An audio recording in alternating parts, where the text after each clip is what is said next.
there! This is Joanne Bush, executive producer for Tinseltown, the show designed to empower our female actors out there trying to get a leg up in Hollywood. Welcome. We've been on hiatus for a while, so if you missed us, we're really glad to be back. Today I have a very special friend as my guest, Miss Debbie Dutch. Her career took off in the 80s. You might remember her from such films as Protocol with Goldie Hawn and, of course, Miami Vice with Don Johnson. She's going to talk to us today about some of her new roles, including She-Wolves and Hollywood Warrioress. But we'll get back to that later. And the point of today's show is to prepare you for the inevitable ups and downs your career will face, and everybody's career faces. Take a listen to some of these numbers and I think you'll get a better picture. The Screen Actors Guild has about 200,000 actors that are registered. Out of all the actors in America, millions, only 200,000 are registered with SAG. So think about that a minute. And 500 films are rated every year by the Motion Picture Association of America. Now, of course, there are other films that are made, but only about 500 that actually get a proper theatrical release. So when you think about that, 200,000 registered actors competing for 500 films. That's roughly about 400 actors per film that you're competing against. Or put it this way, there's only 5% of SAG actors that are making $50,000 a year. So that's roughly 10,000 working actors out of a pool of 200,000. So if you think that getting a SAG card is just going to automatically catapult you magically into stardom, you might want to think again. That's why, thank God, there are such other ancillary windows and new media markets, like HerTube TV that we're on right now, that you can showcase your talent. So it's not totally depressing. Okay, enough with the Debbie Downer. Let me introduce you to my good friend Debbie Dutch, who was my very first yoga teacher when I came out to LA, and she herself has been in over 50 films. So the motto is never give up. Here she is now. Hi, Debbie. Hi. Nice to see you. You look great as always. Oh. So happy to be on your show. I know, I'm so Tinsel excited. Down. I'm so excited. What a cool name. So tell me, Debbie, how did you first get started into acting? I know you said in the 80s. Well, actually, I started at 4 years old. Oh, really? Mm-hmm. And where did you grow up? In New Jersey, Okay. in central New Jersey, and in the country. And I actually was a ballet dancer. Oh, really? Yeah, Me too. and was going to go to New York City to be in the New York City Ballet at 15 years of age. Mm-hmm. But unfortunately, or fortunately, Right. it's that little twist of fate or your destiny. That's right. I was cheerleading because I was a cheerleader and broke a little bone right there in no. that knee, right there. Oh. So I still dance, Uh-huh. but acting became the foremost. And So that's when you first realized you wanted to act. Awesome. And then, actually, to just continue on, when I went to school, my grandmother was a very powerful influence in my life, and I spoke different languages, but I also, Really? French, Oh. Spanish, Italian, and of course I took Latin, which is the root of all the Romance languages, and traveled in Europe. But I always did theater, and I had a double major in school, theater arts and French. So when I graduated, my grandmother said to me, "So, Debbie, what are you going to do now? Now that you're out of school, how are you going to make a living?" Yeah. And I I've said, heard that "Well, before. Grammy, I'm not quite sure. Should I go to New York and work for the United Nations as an interpreter, Wow. or I always loved traveling, so I could be an international stewardess, or you know how much I love theater." And she said, "Well, let's go to New York, and you have to audition and see if you have the talent to really make it in the big world," because she knew about my talents on stage, because she was best friends with Agnes Moorehead, and she brought Agnes Bewitched. Moorehead from Bewitched. They were best Really? friends. So you had to some see me connections. in my I think I was a junior in high school. I was Millie in Picnic, the William Inge play, Picnic. I believe it's William Inge, isn't it? I'm not quite Yeah, I sure. think so. But anyway, and so she asked Agnes, her friend, "Does Debbie have enough talent to go professional?" And Agnes Moorehead said, Yes. Wow. So that's Very good really photo how, approval. that is really how it all began. started. When Agnes Moorehead told my grandmother that I could make it. And so I ended up auditioning in New York at Circle and Square Theater on Broadway. And so that's how it all began. And you do have a question about my mentor in my acting. That is my Uncle Paul Roebling, from the Roeblings that built the Brooklyn Bridge, of course. And I don't usually talk about that. Uh-huh. People don't know that I'm from the Roebling family. Wow. But anyway, my Uncle Paul. You heard it here first, folks. No, I know. people have Googled it, Yeah. and they know.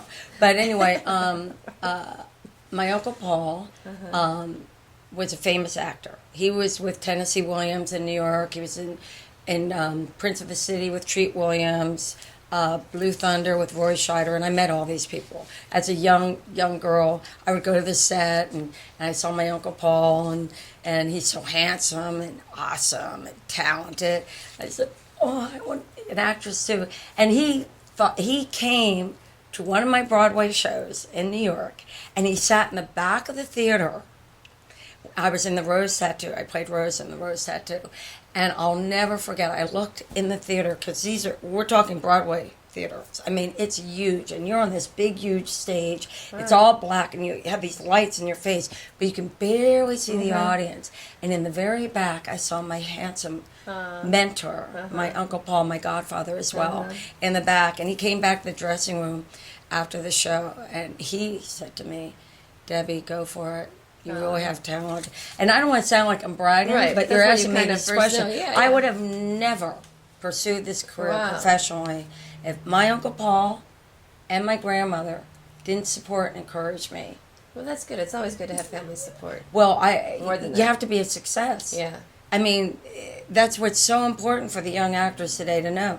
Do you have the talent to do this? Right. If you don't have the talent to do this, forget it. I mean, Yeah. do it amateur. I mean, I'm not trying to tell you Right. to give up on something, but Right. but you have to know if you have the talent to do it. And the passion probably as well. Or the Oh, drive, you have to definitely. have the passion. Some of my first interviews in New York, I remember my first agent in New York. I think his name was Alan Beckwith. He was kind of a big agent in New York. And I went in with my eyes just wide, sitting there, because I wanted, now I did this theater and everything. Now I want to get into the movies and everything. I need an agent. And he said, you have to have a burning desire inside of you, like fire. And he says, do you have that burning passion to make it in this industry? And I said, yes. I would do anything to make it in the movies when I was like 17, 18 Speaking years of old. that, now you were quite the bombshell, I'd say. Did you ever have any experiences where someone put you on the, casting couch? Do tell. Yep. I'll Tell me some horror never stories, please, forget. girl. These people need to hear some horror stories. I'll never forget. And early, I can't say it's one of my first or whatever. I show up. I won't even say the name of the movie because it'll give away who it is. Oh, no. But I show up for my audition, so excited. Oh my gosh, here I am in Hollywood, which is another whole story, but that's been covered in interviews before. How I ended from New York and Broadway to LA, Hollywood, and the movies. I go in with my little picture resume and all fixed up and ready to go, knowing my sides, and there is the producer, director, whatever, in his, it was like an apartment. It wasn't even an office. He's in a leopard bed. Oh my God. And he's sitting there like this, and he had like little things on, What? and he I don't even know what he said to me, and I opened up the door like this, and I went, oh, and I said, what's going on? And he said something like, come on in. I said, oh, I'm a real actress. And I walk right out the door. What? And I Gosh. suggest that you do the same thing. And did things ever slow down? And if they did, how are you prepared financially? Did you ever have any struggles or take on another kind of job? Oh yeah, I teach yoga. Oh yeah, Yeah, that's right. where we that's met. that's where we met. Yep, and it was a natural Why transition. she has this fabulous body. Yeah. Oh, thank you. But that's how, when I was on Broadway, I would prepare for the performances by meditating and doing yoga before I went on stage on Oh, Broadway. that really yeah. helped get you centered. Mm-hmm. Centered. And what's the difference? You were talking a bit before about being an A actress and a B actress. Can you explain what that is a little Okay. bit to An some of A the viewers? actress is when the movie is financed by a major movie studio like I Paramount, see. Universal, 20th Century Fox. I've worked for Warner Brothers, and there's a lot more money in the budget, but there's complete control by the studio. And that's kind of where we were talking about the 500 movies that are out a year and 200,000 registered SAG actors that are competing for those kind of roles. Oh yeah, But then absolutely. the B actors, that's more independent, would you say? Oh yeah, it's independent, and you have more control, more say over things.